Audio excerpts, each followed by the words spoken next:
এবার ভিন্ন মত দূর করতে বিএনপি ও জামায়াতের সঙ্গে বৈঠক ঐক্যমত কমিশনের। আরো বিস্তারিত জানিয়ে দিব। এদিকে শেখ হাসিনা সহ ৩ জন আসামির বিরুদ্ধে দ্বিতীয় দিনের যুক্তিতর্ক উপস্থাপন। এবার জাতীয় পার্টিকে সমাবেশ করতে না দেওয়ায় পুলিশের প্রশংসা নুরুল হকের। এদিকে শিক্ষকদের উপর পুলিশি হামলায় ছাত্র শিবিরের নিন্দা। আরো জানিয়ে দিব। এবার ৫ দফা দাবিতে জামায়াতের ৩য় দফা কর্মসূচি ঘোষণা। এদিকে প্রথমবারের মতো বাংলাদেশে আসছেন ডাক্তার জাকির নায়েক। এবার জামায়াত আমিরের সঙ্গে জার্মান রাষ্ট্রদূতের সাক্ষাৎ। এবং সর্বশেষে জানিয়ে দিব। এদিকে আগামী সংসদের উপর পিয়ার ইস্যু ছেড়ে দিতে বললেন মির্জা ফখরুল। শুনছিলেন সংবাদ শিরোনাম, এখন বিস্তারিত। তবে তার আগে অনুরোধ থাকবে এই ভিডিওতে একটি লাইক দিন এবং কমেন্টস করে জানিয়ে দিন আপনি কোন জেলা থেকে বা কোথায় থেকে আমাদের সাথে যুক্ত রয়েছেন। এবং সংবাদের সর্বশেষ গুরুত্বপূর্ণ আপডেট পেতে চ্যানেলটি সাবস্ক্রাইব করে আমাদের সঙ্গে থাকুন। এবার ভিন্ন মত দূর করতে বিএনপি ও জামায়াতের সঙ্গে বৈঠক। বিএনপি এবং জামায়াতে ইসলামীর সঙ্গে অনানুষ্ঠানিক বৈঠক করেছে জাতীয় ঐক্যমত্য কমিশন। রোববার জাতীয় সংসদে কমিশনের কার্যালয়ে সকালে বিএনপির সঙ্গে এবং বিকেলে জামায়াতের সঙ্গে বৈঠক হয়। জুলাই জাতীয় সনদ বাস্তবায়নে বিএনপি নির্বাচনের দিন এবং জামায়াত নির্বাচনের আগে গণভোটের দাবিতে অনড় অবস্থানে রয়েছে। কমিশনের সহসভাপতি অধ্যাপক আলী রিয়াজ সমকালকে বলেছেন যে কোনো আলোচনায় অগ্রগতি হয়। রোববারের আলোচনায়ও তা হয়েছে। সবাই মিলে একটি জুলাই সনদ সইয়ের দিকে এগিয়ে যাচ্ছি। তবে কি অগ্রগতি হয়েছে তা স্পষ্ট করেননি আলী রিয়াজ। কমিশন সূত্র জানিয়েছে তারা মনে করছেন দলগুলো আগের তুলনায় কিছুটা নমনীয়। তবে বিএনপি এবং জামায়াতের নেতারা সমকালকে বলেছেন তারা নিজ নিজ অবস্থানেই রয়েছেন। এ মতবিরোধে অনিশ্চয়তা তৈরি হলেও আগামী ১৭ই অক্টোবর সংসদের দক্ষিণ প্লাজায় জুলাই সনদ সই অনুষ্ঠান জাঁকজমকপূর্ণ করতে প্রস্তুতি নিচ্ছে সরকার। এদিকে শেখ হাসিনা সহ ৩ জন আসামির বিরুদ্ধে দ্বিতীয় দিনের যুক্তিতর্ক উপস্থাপন। জুলাই গণঅভ্যুত্থানে সংগঠিত মানবতা বিরোধী অপরাধের মামলায় শেখ হাসিনা সহ ৩ জন আসামির বিরুদ্ধে প্রসিকিউশনের দ্বিতীয় দিনের যুক্তিতর্ক উপস্থাপন চলছে। বিচারপতি গোলাম মর্তুজা মজুমদারের নেতৃত্বাধীন ট্রাইব্যুনাল ১-এ শুরুতেই বক্তব্য তুলে ধরেন চিফ প্রসিকিউটর তাজুল ইসলাম। এ সময় ২৯শে জুলাই প্রধানমন্ত্রী দপ্তরের ডেপুটি মিলিটারি সেক্রেটারি কর্নেল রাজীবের সাথে শেখ হাসিনার একটি ফোনালাপ উপস্থাপন করা হয়, যেখানে আন্দোলনকারীদের উপর সর্বোচ্চ বল প্রয়োগ ও গুলির নির্দেশ দিতে শোনা যায়। পরে তুলে ধরা হয় সদ্য প্রয়াত বদরুদ্দিন ওমর ও সাংবাদিক মাহমুদুর রহমানের সাক্ষ্যে বদরুদ্দিন ওমর বলেন, শেখ হাসিনার সাথে নিবিড় সম্পর্ক ছিল ভারতীয় গোয়েন্দা সংস্থার রয়ের। এ সময় চিফ প্রসিকিউটর বলেন, আওয়ামী লীগ যে লুটপাট করেছে তা ব্রিটিশদের ২০০ বছরের লুটপাটকেও হার মানায়। পরে একে একে মামলার দালিলিক প্রমাণ, প্লেস অফ অকারেন্স, গণহত্যার বিস্তার, যুক্ত পক্ষ জুলাইয়ের ঘটনাক্রম তুলে ধরা হয় আদালতে। এবার জাতীয় পার্টিকে সমাবেশ করতে না দেওয়ায় পুলিশের প্রশংসা নুরুল হকের।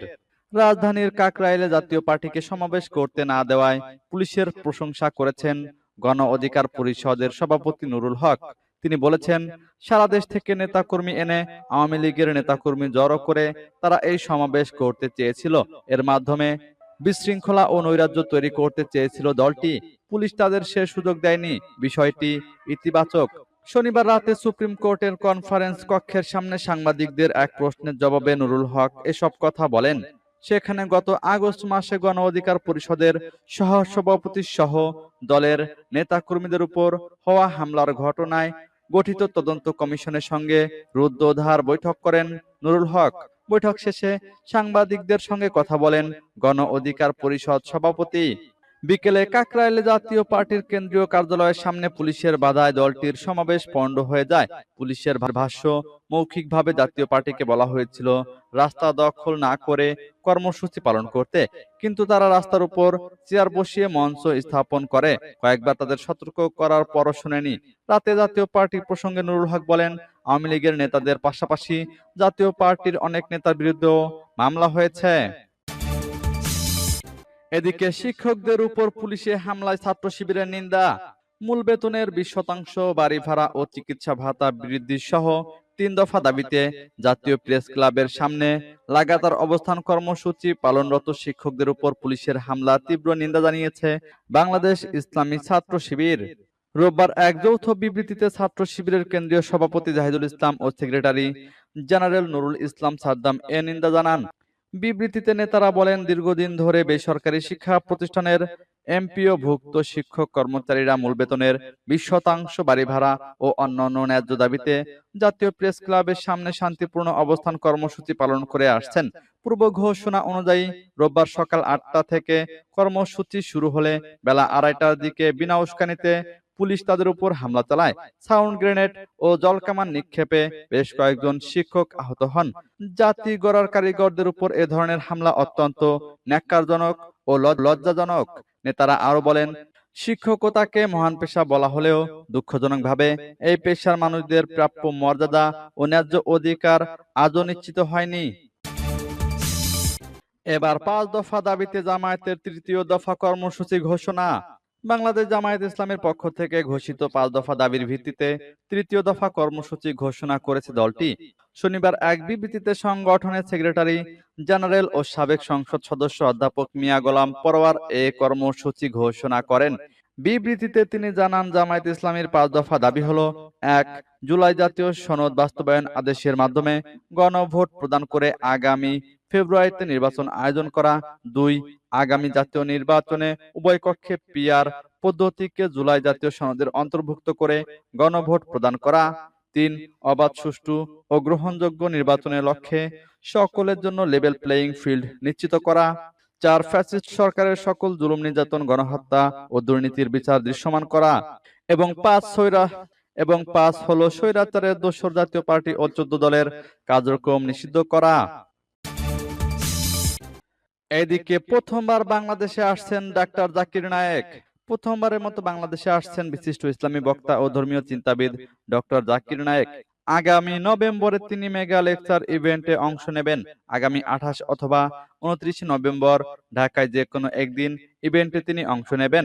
আয়োজক সংস্থা স্পার্ক ইভেন্ট ম্যানেজমেন্টের প্রোপাইটার আলীরাজ বিষয়টি যুগান্তরকে নিশ্চিত করেছেন। তিনি বলেন, আগামী সোমবার এক কনফারেন্সের মাধ্যমে এই আয়োজনের বিস্তারিত সময়সূচি এবং স্থান ঘোষণা করা হবে। ডাক্তার জাকির নায়েক প্রথম প্রোগ্রামটি কবে অনুষ্ঠিত হতে পারে সে বিষয়ে আলীরাজ আরো বলেন, প্রাথমিক পরিকল্পনা অনুযায়ী 28 অথবা 29 নভেম্বর ঢাকায় ডাক্তার জাকির নায়েকের প্রথম প্রোগ্রামটি হবে। তবে কেবল ঢাকাতেই নয়, ঢাকার বাইরেও এই প্রোগ্রাম করার পরিকল্পনা রয়েছে আমাদের। তিনি বলেন, ডাক্তার জাকির নায়েকের এই আগমন কোনো বাণিজ্যিক উদ্দেশ্যে নয়, বরং এটি সম্পূর্ণ চ্যারিটি প্রোগ্রাম হিসাবে পরিচালিত হবে। ভক্ত ও অনুরাগীদের দীর্ঘদিনের প্রতীক্ষার পর ডাক্তার জাকির নায়েকের আগমন বাংলাদেশের মুসলিম সমাজের জন্য এক গুরুত্বপূর্ণ ও অনুপ্রেরণামূলক ঘটনা হবে বলে মনে করা হচ্ছে। এবার জামায়াতে আমিরের সঙ্গে জার্মান রাষ্ট্রদূতের সাক্ষাৎ। বাংলাদেশ জামায়াতে ইসলামের আমির ডাক্তার শফিকুর রহমানের সঙ্গে ঢাকাস্থ জার্মানির নবনিযুক্ত রাষ্ট্রদূত ডক্টর রুডিগার লোটোজ সৌজন্য সাক্ষাৎ করেছেন। রোববার সকাল 9টায় রাজধানীর বসুন্ধরাস্থ আমিরে জামায়াতের কার্যালয়ে এই সাক্ষাৎ ও প্রাতরাশ বৈঠক অনুষ্ঠিত হয়। এ সময় তার সঙ্গে ছিলেন দূতাবাসের deputy head of mission Miss Anja Karsten এবং পলিটিক্যাল ও প্রেস অফিসার শার্লিনা নুজহাত কবির। জামায়াত ইসলামের প্রচার বিভাগের কর্মকর্তা মুজিবুল আলম জানান, বৈঠকটি অত্যন্ত আন্তরিক ও সৌহার্দ্যপূর্ণ পরিবেশে অনুষ্ঠিত হয়। আলোচনার শুরুতে রাষ্ট্রদূত আমিরে জামায়াতের শারীরিক খোঁজ খবর নেন এবং তা দ্রুত ও পূর্ণ সুস্থতা কামনা করেন। বৈঠকে আসন্ন জাতীয় নির্বাচন বাংলাদেশের জন্য অত্যন্ত গুরুত্বপূর্ণ বলে উল্লেখ করা হয়। নির্বাচন অবাধ, সুষ্ঠু ও গ্রহণযোগ্যভাবে সম্পন্ন করার লক্ষ্যে জার্মানির সহযোগিতা ও কারিগরি সহায়তা কামনা করা হয়। একই সঙ্গে বাংলাদেশের নারী সমাজের অধিকার সুরক্ষা, কর্মক্ষেত্রে দক্ষতা বৃদ্ধি এবং সার্বিক উন্নয়নে জার্মানির অব্যাহত সমর্থনের প্রত্যাশা ব্যক্ত করা হয়। এদিকে আগামী সংসদের উপর পিআর ইস্যু ছেড়ে দিতে বললেন মির্জা ফখরুল। পিআর পদ্ধতিতে নির্বাচনের ইস্যুটি আগামী সংসদের উপর ছেড়ে দেওয়ার আহ্বান জানিয়েছেন বিএনপি মহাসচিব মির্জা ফখরুল ইসলাম আলমগীর। সোমবার রাজধানীর গুলশানে বিএনপি চেয়ারপারসন অফিসে খ্রিস্টান ফোরামের নেতাদের সঙ্গে মতবিনিময় সভা শেষে সাংবাদিকদের তিনি কথা বলেন।